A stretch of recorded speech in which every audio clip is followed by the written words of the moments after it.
I Yeah. wanted to let you know that potentially we could have been classmates. We could have been best of friends. Girl, I was in RTA, School of Media, the same time you were supposed to be. No. Oh my God. I was gonna go too. I was this close Oh my God. to going. That's Did you crazy. did you How get was it? accepted? Like, did you get the full thing, like acceptance, everything?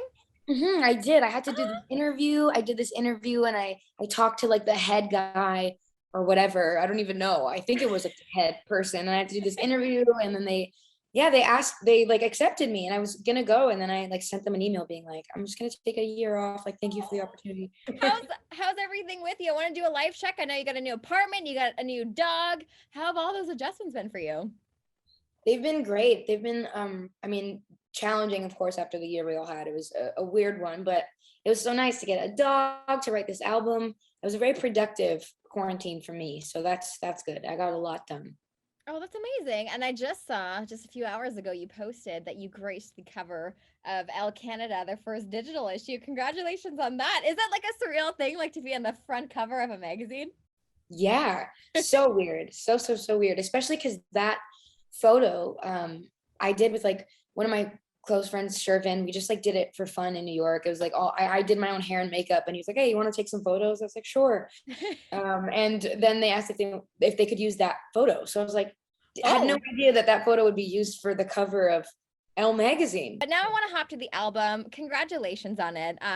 It is so full of emotions and feelings, and I know that you have even said yourself that this is a completely new era of music for you. So, how do you want this era to be defined, or have you even thought about that? That's a great question. I guess I would say I want it to be defined as well. First of all, I'm super proud of it. I think it's like the proudest I've ever been about an era, which is really exciting. I just want it to feel like a world of its own. I want it to feel fun and colorful and dreamy, but also sophisticated and real.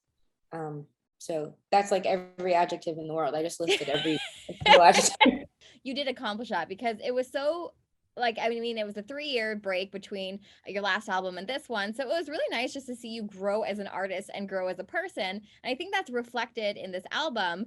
And I know that this was an album that you worked on during the pandemic. So if the pandemic didn't happen, do you think that this album would have even existed? Probably not, no, because a lot of the songs were kind of prompted by being home on my own and being in quarantine and everything that was going on in the world. So definitely, maybe I would have written an album, but it wouldn't have been this one, if that makes Mhm. sense. I'm really glad that it was this And I know you have said that with this album, you felt like you were just able to let go, both musically and emotionally.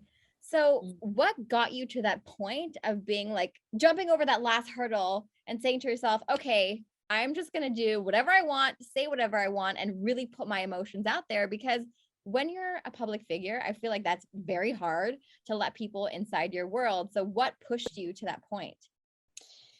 Yeah, it can be challenging to let people in. I mean, even when you're writing music, you kind of like forget, or for me at least, like I forget that people are gonna hear it. And then, the day before the album comes out, when you're like 24 hours in, and you're like, oh my God, like the people are gonna actually hear this stuff Yeah. in your life. It can be daunting and scary, especially when you're like saying some really honest stuff. But I guess it's ultimately like what keeps me doing it is that I know it's beneficial to people. I know that people need someone to relate to. I do. I know everybody does. So I think it's beneficial to be as honest as possible and to say those scary things because someone is bound to feel comforted by them.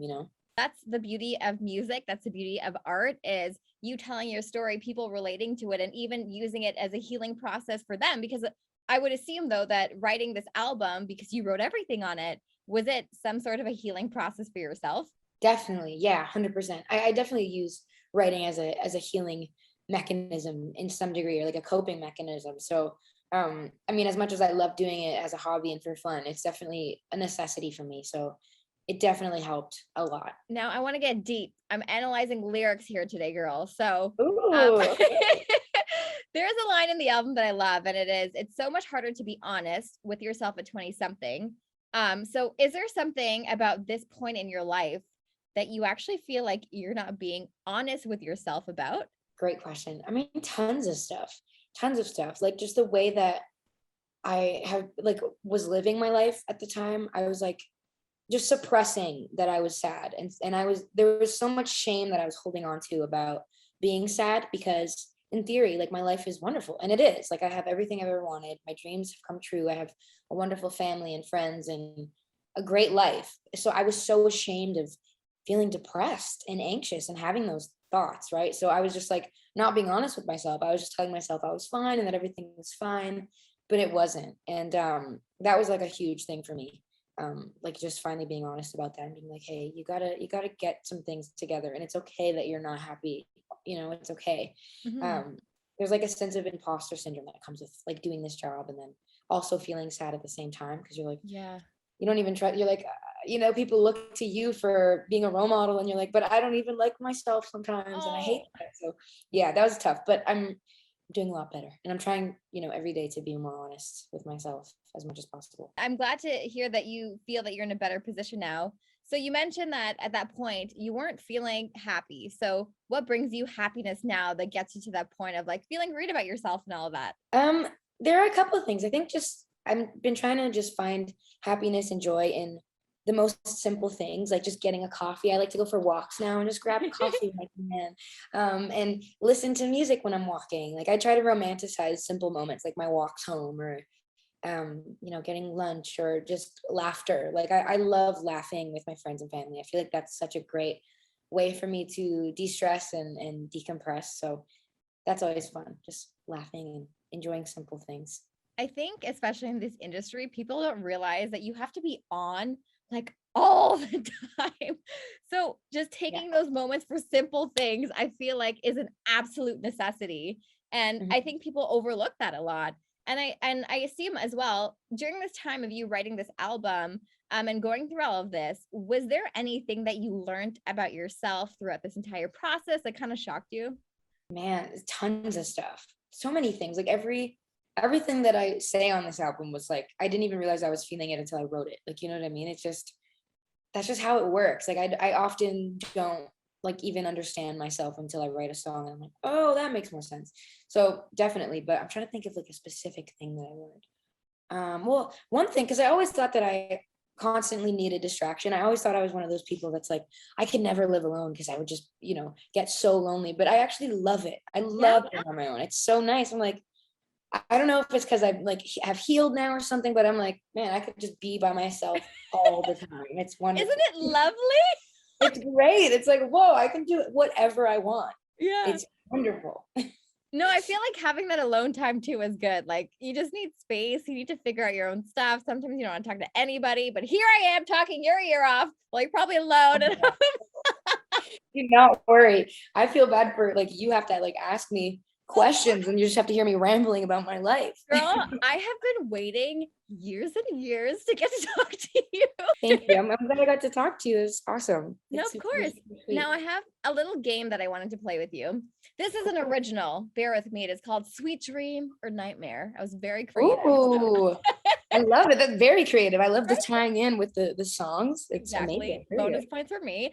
So Mhm. basically, I'm going to give you scenarios, and then you are going to tell me if it's a sweet dream, like totally into it, or is it a complete nightmare? Are you ready for this? Okay. All right. Scenario number one: getting a text from an ex, sweet dream or a nightmare? Oh man, I guess it's both. Or it also depends on the ex, where the state, what state you guys are in. If you're like missing them, or if I'm like wishing they would secretly text me, I would say sweet dream. Oh, But then it's also a nightmare because why would you want that at the same time? so the in between. Next one is taking red carpet photos, sweet dream or nightmare? Nightmare. Oh my God, nightmare. It is petrifying. Just What? everybody's just like yelling at you, and you're like, I don't know what to do with my hands, my arms. I'm like, it's the most uncomfortable thing. Nightmare times 100. What's your go-to hand position? Because yeah, I get it. It's very awkward. Yeah, like I either just like put them like on my like on my legs, Mhm. or like put them like this kind of. It's Prom, so yeah, it's prom like a photo. prop. Thankfully, if I have a ring, it's easy because I can just like pretend I'm holding the ring. Yeah. It's just I never know what to do. Or like a hip, I'll do like a one hand on the hip thing. It's so Or like bad. the push the hair behind the ear. Yeah. That's there you go. We're getting Yeah, some tips for you for your next red carpet. exactly. Oh, I love this one. being put on the spot to do impressions, sweet dream or nightmare? Oh my God. It's honestly, it's a night. Well, cause I mean, it's fun, but it's a nightmare because it's so scary. I know. One, I don't know how the people are gonna react, and like two, it's hard, like, because I don't know if they're very good. So I always get petrified. I'm more scared to do the impressions like on TV and stuff than I am to like sing my songs. Like That's fair. it's a serious thing. Yeah. So nightmare. How comfortable do you feel doing an impression for me right now to your own song? Oh my God. Sure. Which impression? I love your Celine Dion. Let's do Celine Dion and do Sweet Dream. Let's see how that works out. Let's see how that sounds. Oh my God. Okay. Let me see. So she would say something like, I can't even do this. Is it too much to ask for a sweet dream? Keep going. So good. I can't when I'm laughing. Oh my God. I can't. Okay, hold on. I have to be serious. Yes. I can't. It's too awful. It's too awful. Need to step back from my feelings. Life is not so bad when I'm sleeping. Is it too much to ask? Too much to ask for sweet dream. That's all I got for you. I was writing this and I was like, for sure she's gonna say no. Oh my God, no, I'll do it, but honestly, it's horrible. I feel like if she ever sees that, she'll be like, that is not how I sound. She'd be so offended. Like, this is not me. This is not how I sound.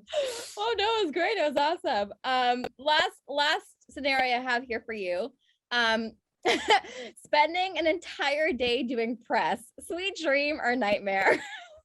Oh man. Well, if it's with you, it's a sweet dream. Yay. Always. Yes, it will always be. But it depends that's what I was fishing for.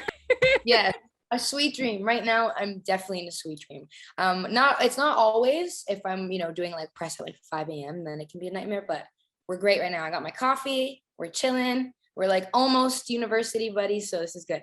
No, this is good.